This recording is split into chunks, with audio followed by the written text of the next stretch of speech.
ようこそ。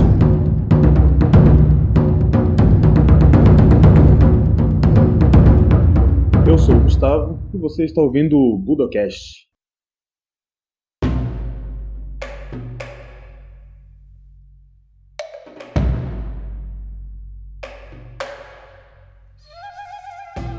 Bem-vindos a mais um Budocast. No episódio de hoje, estamos aqui mais uma vez com o Gustavo Supranzetti. E aí, Gustavo, tudo bom? Tudo certo. E hoje nós vamos continuar aquela série sobre os dojos da Kodokan. O último episódio foi sobre Fujimi-sho e agora nós seguimos para Masago-cho. Como no último episódio eu disse, terminei dizendo, né? Em 1889, Kano estava prestes a embarcar para a Europa. Ele tinha um ano prometido lá de pesquisas, né, inspeções em alguns lugares. E, mais uma vez, Kano acabou recebendo o favor de Shinagawa, que tinha acabado de chegar da Europa, inclusive. E a gente sabe, como a gente viu no último episódio, que Shinagawa foi o responsável, né, por Kano conseguir montar o dojo em Fujimi-cho. Também, na mesma época, Kano acabou recebendo uma ajuda também gigantesca de um oficial do exército japonês chamado Katsura Taro. Com a ajuda de Taro, Kano conseguiu alugar uma área meio que desocupada de um quartel militar em Hongo Masago-cho. E essa área, a ideia dele era utilizar ela como dojo e assim fez, né? Ele acabou construindo ali um dojo de treinamento de 70 tatames. Isso aí, pra gente ter uma ideia, era a medida aproximada de 103 metros quadrados, né? E é muito, muito grande. E ele tinha realmente alunos para isso tudo. E acabou transferindo o Kodokan de Fujimi-cho para cá, em Masago-cho, em abril de 89. Até porque Shinagawa já tinha chegado, né, da sua viagem, e ia voltar para suas acomodações, então de todo jeito Kano tinha que ter saído. E foi aí que encaixou como uma luva a ajuda de Katsura Taro com esse local no quartel, né? Kano também acabou alugando uma casa em Kaminibancho para relocar sua escola, né, o Kanojuku, e o pequeno dojo de 40 tatames, que era anexado, né? E acabou pegando esse ponto, né, essa conexão do seu pequeno dojo com o Kanojuku que ele levou para Kaminibancho e chamou de Kodokan Dojo de Kojimachi, né? Lembrando que eu acabei não citando no último episódio, mas esse já era o terceiro dojo filial que Kano tinha aberto na época, né? Até essa época, em 1889, ele já tinha aberto a primeira filial, que foi fundada em Nirayama, em Shizuoka, prefeitura de Shizuoka, né? Depois, em outubro de 87, ele acaba fazendo a segunda, e em setembro de 88, em Etadima, que é a prefeitura de Hiroshima. Um mês depois dessa abertura também da filial de Kojimachi que eu acabei de citar, Kano abre outra filial em Kyoto. Então a gente já consegue ver que nessa época o Kodokan já estava bem grande, né? Já estava conseguindo andar com suas próprias pernas. Tanto que já tinha esse tanto de filial, né? Que era uma coisa, era um passo e tanto para o Kodokan e também para Kano. Depois que Kano parte para a Europa, ele deixou alguns alunos para tomar conta da sua escola preparatória, que era o Kanojuku, e do Kodokan, né? E esses alunos eram Yawanami Shizuya, Masajiro Honda e Shiro Saigo. Como a gente sabe, Shiro Saigo foi um dos Shitenos, né, do Kodokan. E era o braço direito de Kano, como a gente viu nos últimos episódios, sempre tomando conta do dojo junto com o Kano desde os tempos mais difíceis ali, desde a criação, né, mesmo do Kodokan. E lembrando do episódio do próprio Shiguro Saigo, ele resolve sair da Kodokan nessa época que ele ficou como um dos supervisores, né? Bom, nessa época que Kano foi para a Europa, ele acabou indo para inspecionar algumas instalações educacionais. Como a gente sabe, Kano falava a língua inglesa, né, e tinha um grande peso como um membro ali da educação, né, japonesa, e foi levado até a Europa para fazer essa inspeção. E então ele retornou para o Japão depois dessa inspeção em janeiro de 1891, para ser mais exato, né? E até então, Kanojuku já estava sendo localizado em Ichibancho, né? E o Kodokan em Masago-cho. Mas não tinha espaço para ele estar morando, até porque já tinha mais alunos aderidos à escola, tanto ao Kanojuku quanto ao Kodokan, e ele acabou ficando sem espaço. Foi nessa época que Kano teve que morar um período de tempo com a sua irmã, Katsuko Yanagi, em Azabu. Por algum tempo ele morou com ela, e foi então um tempo depois, na primavera já de 1891, no mesmo ano, ele recebeu uma notícia repentina de que ele ia ter que desocupar esse quartel do exército, que ele até então estava funcionando grande dojo, né, do Kodokan, em Masagocho, sem pensar duas vezes, né, até porque a ordem vinha de alguém acima dele. Ele teve que pegar tudo que tinha no dojo, todos os documentos, todos os móveis e também os tatames, obviamente, e levou tudo para a filial de Kojimachi, em Kaminibancho. E ele ficou lá, né, de 1891 até o final de 1893, que foi quando ele acabou comprando um lote em Shimotomizaka e montou o Shimotomizaka Dojo. Inclusive, esse dojo de Shimotomizaka nasceu na mesma época e no mesmo ano do nascimento da sua primeira filha, que foi a Noriko.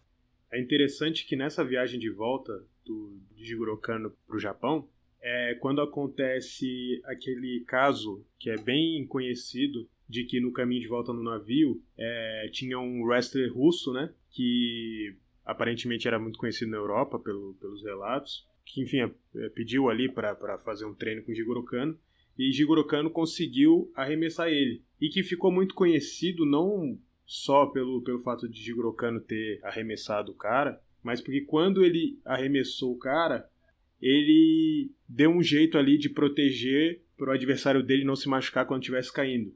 Essa é uma história que se conta muito, né, no judô. Além disso, tem a questão de que quando Jigoro Kano volta, logo que ele chega, né, ele sai do Gakushuin e aí ele vai trabalhar como diretor da quinta escola superior secundária em Kumamoto, até que em 93 ele retorna a Tóquio para trabalhar para o Ministério da Educação. E aí é a época que ele se torna diretor da Ichiko, né? Primeira escola secundária superior de Tóquio, e que isso em junho, e em setembro ele se torna diretor da Tokyo Koto Shirangaku. E a filha dele nasce em 93 e ele tinha se casado em 91, né? Então ela nasce 2 anos depois do casamento de Jigoro Kano. Foi também na época que ele ficou em Kumamoto que ele conheceu um cara chamado Lafcadio Hearn, que é um cara bastante conhecido por ter escrevido muito sobre o Japão, numa época que pouco se sabia, né, sobre o que acontecia lá. Isso eu digo, escreveu em inglês, né, no caso. E tem um livro dele que chama Out of the East, em que ele cita uma conversa que ele teve com Jigoro Kano. Ele fala o seguinte: a arte do jiu-jitsu te ensina a confiar para a vitória somente na força do seu oponente. E quanto maior a sua força, pior para ele e melhor para você. Eu recordo quando eu não estava pouco impressionado, ou seja, ele estava muito impressionado, quando um dos grandes professores de jiu-jitsu, Jigoro Kano, né, que ele até cita que contribuiu alguns anos antes para um texto da Sociedade Asiática falando sobre a história do jiu-jitsu. E ele diz que Jigoro Kano me disse que ele encontrou grande dificuldade para ensinar um certo pupilo muito forte, que o Lafcadio Hearn tinha acreditado, ele diz assim, a quem eu inocentemente imaginava ser o melhor na classe. Ao perguntar o porquê, me foi respondido: porque ele depende muito de sua enorme força muscular e a usa. E aí o Lafcadio Hearn encerra dizendo: o próprio nome jiu-jitsu significa conquistar por ceder. Então é interessante, né, que ele cita que Jigoro Kano, ele chegando no dojo, ele viu um dos alunos de Jigoro Kano muito forte, pensou que era o melhor da turma, e aí Jigoro Kano falou e Jigoro Kano respondeu que era extremamente difícil de ensinar para o cara, justamente porque ele dependia muito da força. Então são alguns casos aí que aconteceram nesse período aí desse dojo ainda. Muito bem lembrado, muito bem citado essas histórias aí. Lembrando que antes um pouco dele ir para Shimotomizaka, na verdade antes dele ir para a Europa, ele comentou uma vez que tinha uma ambição de construir um grande dojo, né?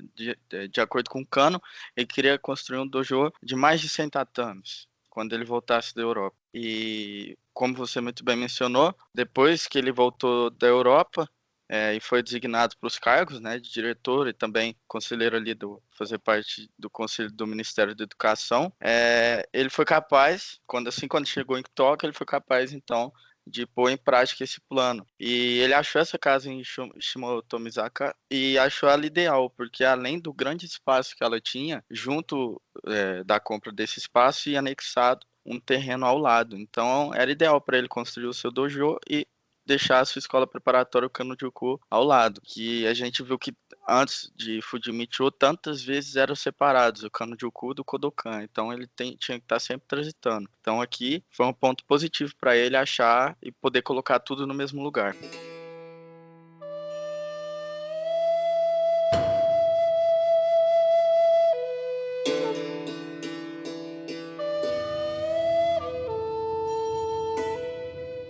Então, ele acaba comprando, né, esse lote e acaba realocando o Kano-Juku em novembro de 1893, como eu citei no final ali de Masagocho, e construiu um novo dojo de 107 tatames, ao lado da casa do Kano-Juku.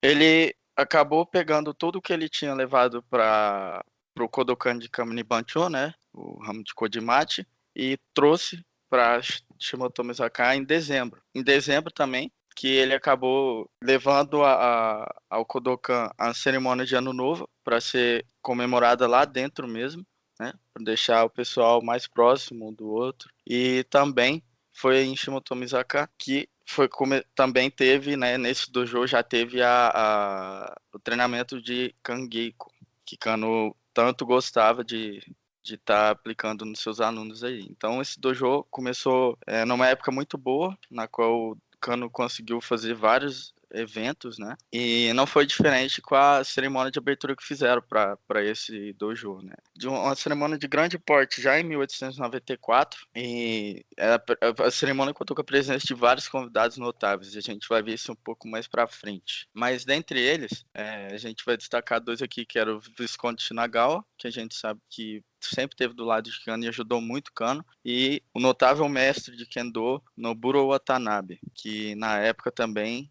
era uma pessoa muito aclamada no Japão. Kano, nessa cerimônia, fez um discurso, né, descrevendo a história do Kodokan até então, tudo que ele tinha feito para chegar até lá e também qual que era a sua ambição para o futuro, né? Essa ambição para o futuro, a gente tem que lembrar que Kano, na época, sempre dizia e sempre tinha uma ideia bem fixada na cabeça de que ele queria a expansão sistemática do Kodokan Judô por todo o Japão. Então essa era mais uma das suas ambições e uma missão que ele falou durante esse discurso que ele fez na abertura do dojo. Alguns discursos de congratulação também foram feitos por Yamashita, né? Yoshitsugu Yamashita, que foi também um dos Shitenous Kodokan que a gente já comentou.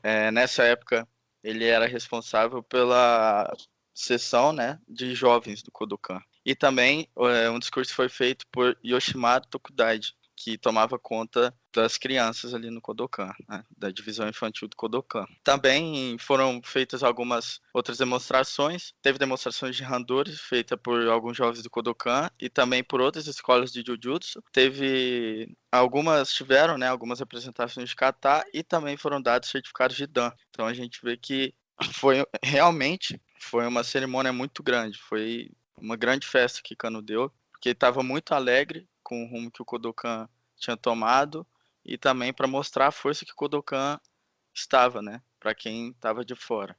Tem aqui uma lista, né, diz que outros convidados também fizeram o discurso e seguiram esse discurso seguiram de demonstrações de kata. Um kata de nome Kata Kodokan foi executado por Jigoro Kano, Yoshitsugu Yamashita e Oda Katsutaro. Logo após, foi feito o Kodokan Nage no Kata por Yoshitsugu Yamashita e Yawazaki Norimasa. E depois, Kodokan Itsutsu no Kata, executado por Tsunejiro Tomita e Oda Katsutaro. A gente tem uma lista aqui também de outros. Até então a gente viu os katas do Kodokan, né? Mas a gente tem uma lista aqui extensa de katas executados por outras escolas e também de randori. Vou citar aqui em ordem. Nessa mesma cerimônia de abertura, a gente contou com katas executados da escola Kitoryu, que foram executados por Jigoro Kano e Yoshitsugu Yamashita. Como a gente sabe, Kano veio da escola e sempre quis deixar a escola bem próxima, né, do Kodokan Judô. Como a gente comentou em outros episódios, o mestre dele de Kitoryu sempre estava indo no Kodokan ensinar, né? Então ele Jigoro Kano e Yoshitsugu Yamashita apresenta o kata da Kitoryu, seguido da Takenouchi Santoryu, apresentado por Masaki Samura e um parceiro desconhecido, seguido também da Ryoi Shintoryu, apresentado por Hansuke Nakamura e Shogo Uehara. Só para lembrar, Hansuke Nakamura é aquele que a gente comentou no episódio de Shitano do Yokoyama, que foi que travou um embate duro com o Yokoyama, um grande Jujutsu-Ka da época, e apresentou aqui nessa cerimônia. Seguidos por Shibukawa Ryu, que foi apresentado por Tetsuharu Hisatomi e um parceiro desconhecido. Tetsuharu Hisatomi, que foi autor de vários livros de Jujutsu no Japão. Inclusive, ele foi autor de um livro famoso para a polícia, né, japonesa, contando com uma série de técnicas e uma série de explicações. Um expoente mesmo do Jujutsu no Japão na época. Depois da Shibukawa Ryu, viemos por 2 apresentações da Tenjin Shinryu. A primeira feita por Keitaro Inoue e Takesaburo Tobari, ambos figuras aí também do Jujutsu japonês, né? E a segunda feita por Yoshio Takagi e um parceiro desconhecido. A última apresentação de kata foi feita pela escola de Kishinryu, com o executante de nome Tamihei Iwasaki e um parceiro desconhecido. A gente vê que foram várias pessoas conhecidas, vários expoentes aí do Jujutsu na época, e foram vários katas executados, né? E seguindo esses katas, teve um pedaço do tempo ainda da cerimônia dedicado ao Randori, a apresentação do Randori. E essa apresentação de Randori foi executada não só por pessoas do Kodokan, mas também por pessoas de outras escolas de Jujutsu. E a gente vai ver aqui a lista agora, em ordem. Yoshin Ryu, que foi Shintaro Katayama versus Kinosuke Nomura. O segundo Randori, Yoshin Ryu, Kinsaku Yamamoto versus Kodokan Judo Takeo Hirose, que a gente também já comentou, foi um grande judoka, né, um grande personagem, também um herói da marinha japonesa, Takeo Hirose, né? Kano fala que foi um dos melhores alunos que ele teve. Depois, o terceiro Randori, Tobari Ryu por Eizo Yamaguchi versus Kodokan Judo Hiroka Yuji. Depois temos Takenouchi Ryu, Kotaro Imai versus Kodokan Judo Soji Kimotsuki. Depois viemos com Hokusoryu Shinzo Imamura versus Takenouchi Ryu Senjuro Kataoka. E para finalizar essa sessão de Randori, Hokusoryu Konoichiji versus Kodokan Judo Takesaburo Tobari. A gente nota que novamente Takesaburo Tobari aparece, porém representando o Kodokan Judo, né? Um aluno que era oriundo da Tenjin Shinryu, muito famoso também no Japão. Claro que, obviamente, todas essas apresentações foram ovacionadas pelo público, né, no geral, mas a que o público mais gostou, que o público mais achou interessante, foi o kata demonstrado por Yamashita, Kano e Oda Katsutaro, que realmente encheu o olho do público esse kata. Esse kata foi derivado da Kitoryu, né? E com Oda, Kano executou 3 técnicas de Uchikomi, Yokouchi e Kirikaki, o restante deixando para ser executado com Yamashita. O Takesaburo Tobari é aquele cara que lutou com o Matai Montanabe e também parece que é uma das 2 pessoas daquele vídeo bem famoso de Jujutsu, se não me engano, na Europa, acho que na Inglaterra, que tem no YouTube, né? Bem lembrado, tem um vídeo que acho que todo mundo que tem esse interesse pela arte marcial já viu, né? Que tem lá no YouTube, que é um vídeo a imagem meio marrom, assim, e lá aparecem, né, Takesaburo Tobari executando, junto com o Taro Miyake. Eles mostram algumas posições de Jujutsu no início, de kimono, e depois eles vão para trás dos ocidentais e mostram algumas defesas, uma espécie de Goshinjutsu ali, contra ataques de faca, contra ataques de enforcamento, enfim. É um vídeo que muita gente com certeza já viu, né? Bom, depois dessas técnicas que Kano executou com Oda, eles acabaram por... Esse público, né, acabou por gostar muito, porque a forma que Kano executou foi um pouco diferente. Para vocês entenderem, no começo, os movimentos do kata foram executados lentamente, para o pessoal conseguir entender o que estava acontecendo, né? Então, executados bem lentos, para mostrar como era o movimento realmente, como funcionava e tudo mais. E, em seguida, ele era executado com toda a velocidade, para mostrar a sua perfeição técnica e a força que tinha dentro dos movimentos. Por isso, Kano acabou tendo dois parceiros, né, para a execução desse kata. Um famoso estadista japonês também estava lá nessa cerimônia, de nome Katsu Kaisho, e ele gostou tanto da apresentação, ele ficou tão exultante com a demonstração que Kano fez, que ele acabou por admiração com um poema para Kano. E eu vou citar esse poema aqui para vocês. Ele escreveu, abre aspas, sem nenhuma perturbação em mente, sinta a maravilha da natureza. E, sem ações intencionais, busque a essência das mudanças. Fecha aspas. Uma frase bem reflexiva que ele presenteou Kano, e essa caligrafia que ele fez ficou pendurada na frente do dojo principal em Shimoto Misaka por muitos anos, né? Até depois a era Suidobachi.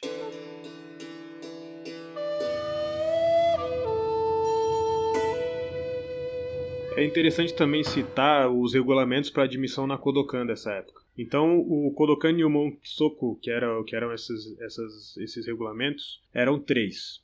O primeiro dizia o seguinte: aqueles que desejam treinar devem submeter o formulário de inscrição e o currículo na secretaria. Tendo sucesso na inscrição, deve-se assinar e carimbar os votos contendo os 5 artigos. E o terceiro, aqueles que são admitidos devem submeter 2 leques com a soma de 1 ien inserido dentro. Entretanto, o pagamento de taxas mensais não é necessário.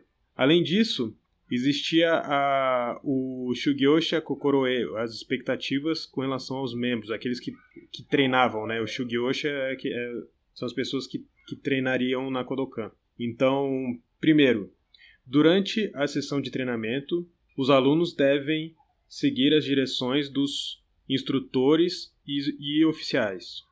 Rotineiramente mostrar respeito a instrutores e alunos mais antigos, bem como a todos os outros estudantes. Os estudantes veteranos devem olhar pelas necessidades dos estudantes mais novos, que, por sua vez, devem obedecer suas direções. Não é aceitável faltar o treinamento, exceto em casos de sérias doenças ou acidente. O quarto item. Os oficiais devem ser informados da intenção de tomar qualquer ausência de longo período devido a férias, caso sério de doença ou acidente. 5. Os oficiais devem ser informados se o estudante ou seu garantidor mudar o seu endereço. 6. Roupas casuais são proibidas. 7. Entrar no dojo é proibido quando intoxicado. 8. Membros estão banidos de estar despidos, trocando de roupa ou fumando fora dos vestiários. 9. Roupas e pertences não devem ser deixados do lado de fora do vestiário. 10. Ao sair, organizar o equipamento de treinamento na área no local designado.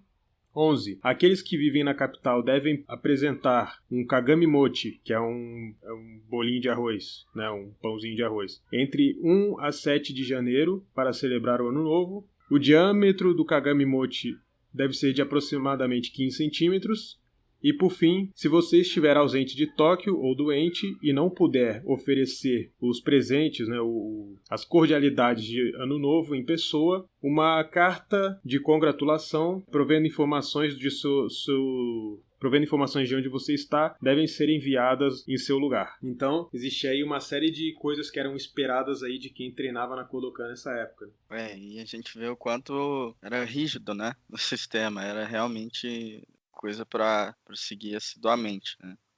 Uma vez você lá dentro não tinha desculpa, né, ou você tava realmente vestia a camisa do Kodokan ou não. O Lafcadio Hearn, ele cita, interessante naquele mesmo texto dele, ele faz uma visita a um dojo de jiu-jitsu e ele fala que ele observa assim uma serenidade, um silêncio, não existe nenhum tipo de exaltação, ninguém fica, não existe nenhum tipo de reação a vitórias ou derrotas, né? Então era um clima provavelmente bastante solene naquela época durante o treinamento, né? Ah, com certeza. E a gente vê, inclusive, várias pessoas, né, da época citarem que era uma coisa bem séria, treinamento, né, algo bem marcial mesmo, né.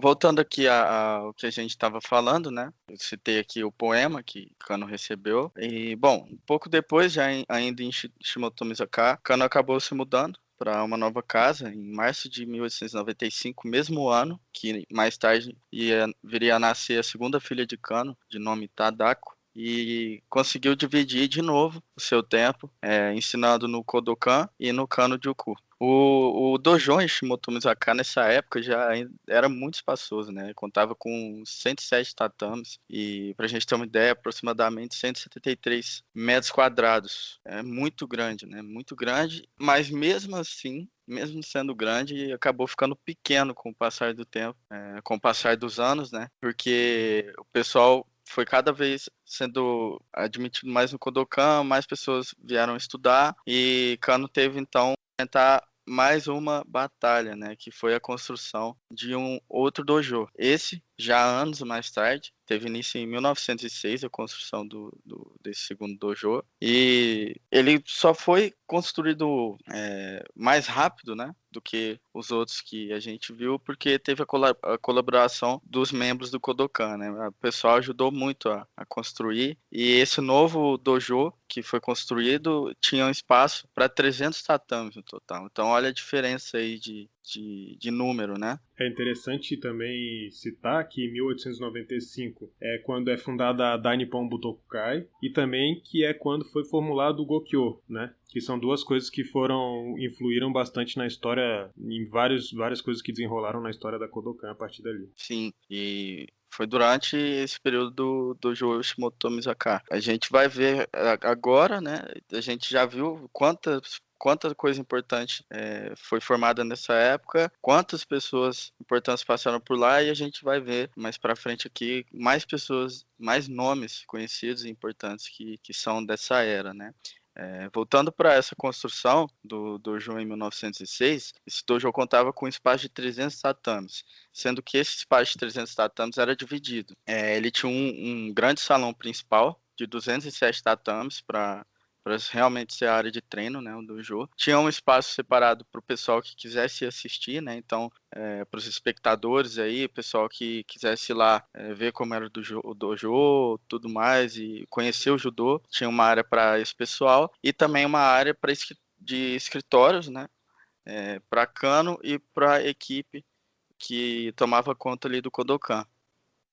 Ele conseguiu concluir a construção desse dojo em novembro de 1906 e foi bem rápido, bem rápido, tendo em vista os outros dojos que a gente já viu, né?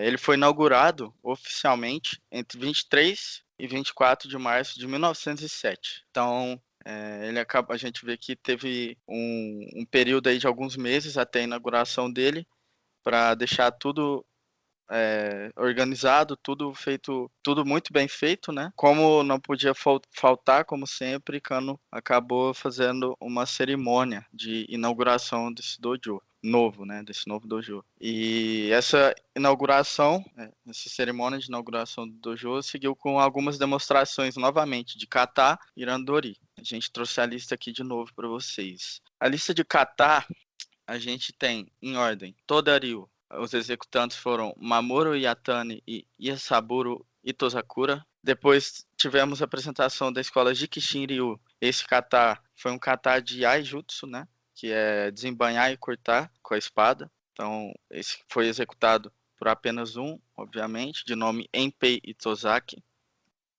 O terceiro foi Igaryu, por Hikozo Akaishi e Tetsunosuke Onizawa. Depois veio seguido pela escola Yoshinryu, por Hidemi Totsuka, que também era muito famoso na época, e Kinsaku Yamamoto. Seguido da Takenouchi Santoryu, dos executantes Kunio Murakami e Shin Nishimura. Depois vem Sekiguchi Ryu, Tadaki Nishi e Bo Uchiyama. Tadaki Nishi também foi autor de vários livros sobre Jujutsu no Japão, na época.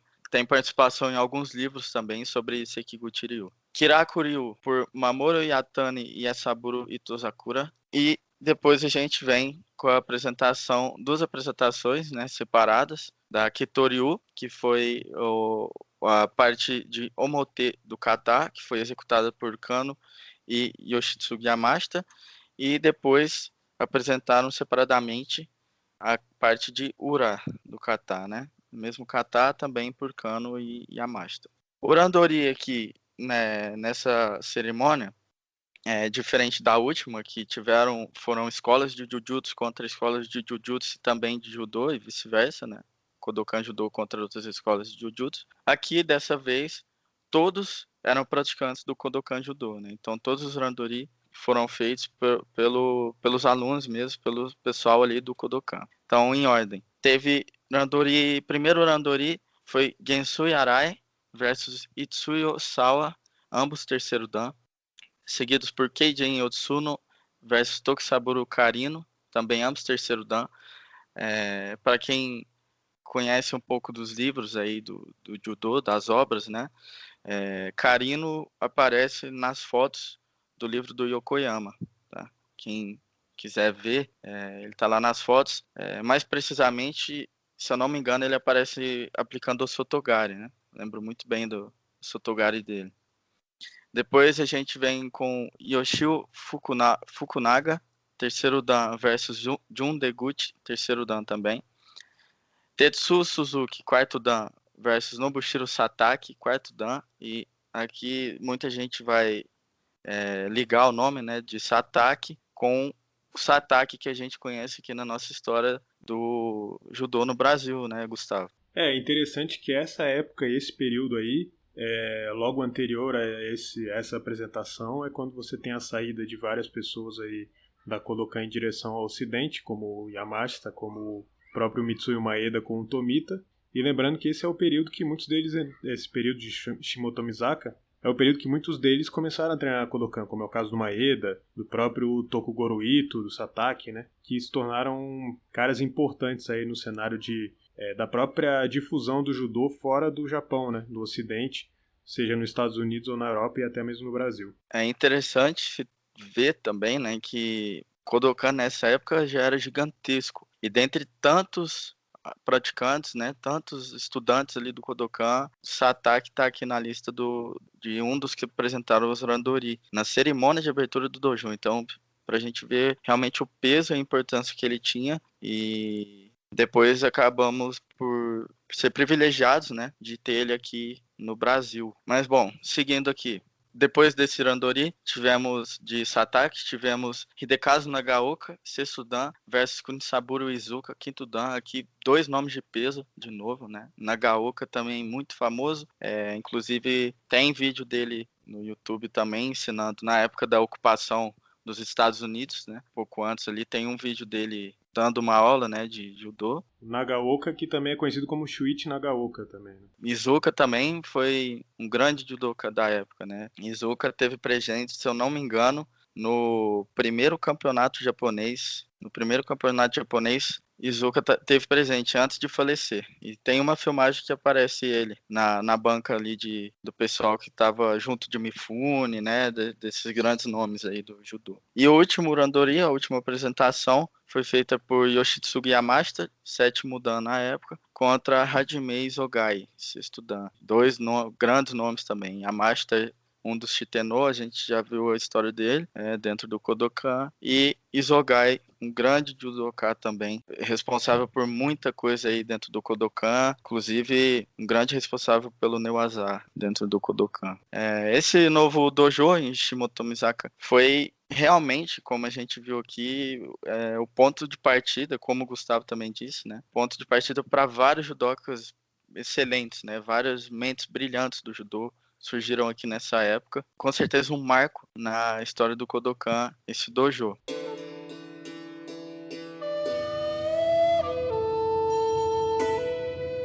Algumas coisas interessantes que a gente pode falar que aconteceram também nesse dojo é que entre 1896 e 97 foi quando começou o Shochu-geiko a acontecer na Kodokan. E aí tem aqui um texto interessante que fala sobre um seminário que Jigoro Kano fez falando sobre o assunto. Então ele diz o seguinte: quando alguém tenta fazer o seu caminho no mundo e ter sucesso na sua vocação de escolha, abraçar uma vida de conforto e tranquilidade é deveras repreensível e revela a soma das aspirações e espíritos de alguém. Como podemos conseguir sucesso ou ultrapassar as pessoas ordinárias em termos de tolerância ao calor e ao frio? Se somos expostos ao frio cortante do vento do norte na manhã, nós temos a capacidade, através do treinamento do dojo, de lutar tenazmente nas mais adversas condições de frio. Nós nos engajamos em tais atividades por muitos anos. E esse ano nós também conduzimos o treinamento de meio de verão durante os feriados das escolas. Por 30 dias, no período mais quente do dia, colegas praticantes batalham uns com os outros no dojo, sobrepujando o calor extremo ao temperar o seu espírito. E desta forma, é estimulante e uma boa forma de afastar o calor que poucas pessoas poderiam imaginar. Então é muito interessante aí esse relato de Jigoro Kano sobre o primeiro Shochu-geiko. Outra coisa interessante é que em 1899 o Butoku-den da Dai Nippon Butokai é aberto, né? E aí são formuladas aquelas primeiras regras das competições de jiu-jitsu, que tiveram aí o aconselhamento da Kodokan. E o Isogai Hajime é enviado da Kodokan até a Dai Nippon Butokai para ensinar. E já em 1900 a gente tem a fundação da Kodokan Yudan Shakai e o nascimento do segundo filho de Jigoro Kano, Urisei Kano, que depois veio a ser presidente da Kodokan. Então essas são algumas das coisas que aconteceram aí nesse período. Em 1907, em janeiro de 1907, o dojo, como eu tinha dito, acabou sendo o antigo dojo, né, que havia construído em Shimotomizaka, aquele primeiro, né, da primeira cerimônia de abertura, acabou sendo relocado para um terreno adjacente à residência de Kano e também do Kano-juku, em Koshikawa-ku Otsuka Sakashita-chu. Depois, anos depois, nesse meio tempo, a Kodokan passou a funcionar normalmente, sempre em crescimento, e anos depois, em 1909, Kodokan finalmente, né, é transformado em uma fundação, e a sua sede ela é registrada em Koshikawa-ku Otsuka Sakashita-shu. Essa sede, né, essa instalação sede do Kodokan ficou conhecida como Kodokan Shimotomizaka Dojo ou Kodokan Daiichi, número 1, Dojo. Enquanto o dojo de Otsuka Sakashita-shu ficou conhecido como Kodokan Kaiunzaka Dojo ou Kodokan Daini Dojo, número 2 no caso. E é importante também lembrar, como mais cedo eu falei das filiais, né? Até esse ano aqui de 1909, Kodokan já tinha outras filiais montadas, obviamente. Com todo o crescimento que ele vinha enfrentando, não tinha como ele ficar restrito ali só naquelas filiais no seu dojo sede, né? Ele construiu, em setembro de 1902, construiu uma filial chamada de Kumamoto Kodokan, em Kyushu. Depois, outro dojo filial veio a ser montado em Ushigomi-ku, em Tóquio, em março de 1903. E mais tarde também veio ser construída uma filial na cidade de Shizuoka. E chamaram essa filial de Gesei Kano, julho de 1908. Então, para a gente ter uma noção aí do tamanho que o Kodokan já se encontrava, né? E como ele vinha evoluindo nesse tempo, nesse período de tempo que a gente vem tratando aí desde a da sua criação, com tantas filiais, né? e com sua matriz já de 300 tatames aí fundada. Realmente foi um avanço aí na história do Kodokan e é uma história muito bonita, né? E cheia de dificuldades que a gente tem visto, mas que Kano conseguiu superar e levantar com sucesso aí o judô. É interessante até para comparar com os dias de hoje, né? Que, salvo engano, só existe a Kodokan de Tóquio e a de Osaka, né? Então são apenas duas Kodokan hoje no Japão. Sim, até para a gente ver isso, né? Quanto Kodokan foi grande na época, né? A ideia de Kano, aquela ideia, aquela ambição que eu comentei, que Kano comentou ter, né, anos mais cedo, que na primeira cerimônia que ele falou, daqui a um tempo eu quero expandir o Kodokan sistematicamente por todo o Japão, foi a que estava em curso, né? Com essas filiais e a cada filial ele sempre estava mandando um praticante que ele tinha mais afinidade, né? Um praticante que ele confiava, depositava sua confiança e ele estava mandando eventualmente para tomar conta dessas filiais. Então a gente vê como foi feito, como foi sendo traçado, né? O caminho do Kodokan e como Kano queria que tivesse sido traçado o caminho do Kodokan. Não só no Japão ele tinha essa ambição, mas a gente sabe que Kano tinha a ambição também de expandir o judô pelo mundo para levar um pouco de como era a cultura japonesa e tudo mais para o mundo, né? Então, ele não teve vivo para ver o tamanho que o judô se tornou, mas acho que a sua memória aí vem estando viva, né, no judô aí mundial. E a história que a gente vai contar da próxima Kodokan é sobre a era de Suidobachi. E aí vai ficar para o próximo episódio. Então é isso, ficamos por aqui com mais um Budocast. Muito obrigado, Gustavo, por ter participado mais uma vez aqui com a gente. Eu que agradeço o convite e um abraço aí para todos os ouvintes. Não se esqueça de se inscrever nas nossas redes sociais, no Instagram, no Facebook e no Twitter também. Ficamos por aqui com esse episódio. Espero que vocês tenham gostado. Até a próxima.